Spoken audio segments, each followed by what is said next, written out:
So police in a Columbus suburb fatally shot a pregnant woman in Ohio Kroger, it said, parking lot after she accelerated her car, it said, toward a police officer.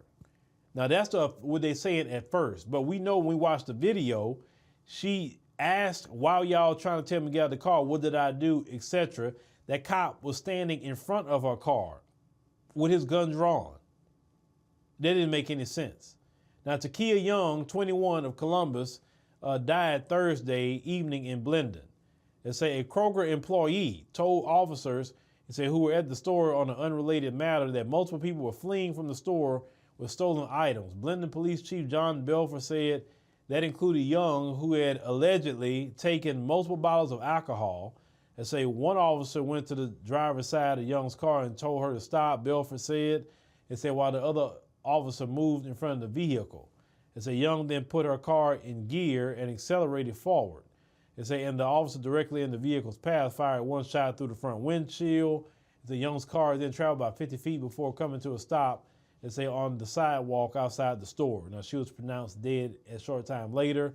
Young was due to give birth in November. It said her family told the local media, it said her unborn daughter did not survive the shooting.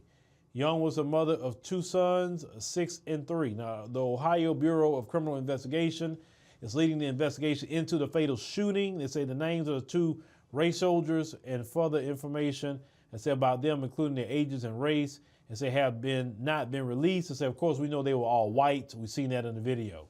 And so they were on paid administrative leave, say, while the shooting is investigated. If they would standard procedure in such incidents. The shooting was captured on a police body cam video, but it wasn't clear Monday when it was made public. Young's family said they have many questions about the shooting, mainly why she was deemed a lethal threat.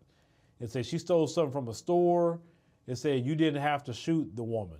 It said she would have eventually gotten out the car. It said you didn't have to kill her and the baby. No, they didn't have to, but they don't care about doing that to black people. You understand? There are people of all communities who steal.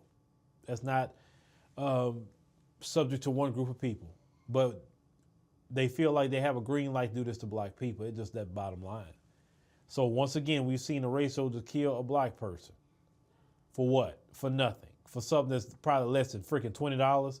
But let me know what y'all think about this particular, story. I hate stories like this. It's just so frustrating because it happens over and over and over and over again.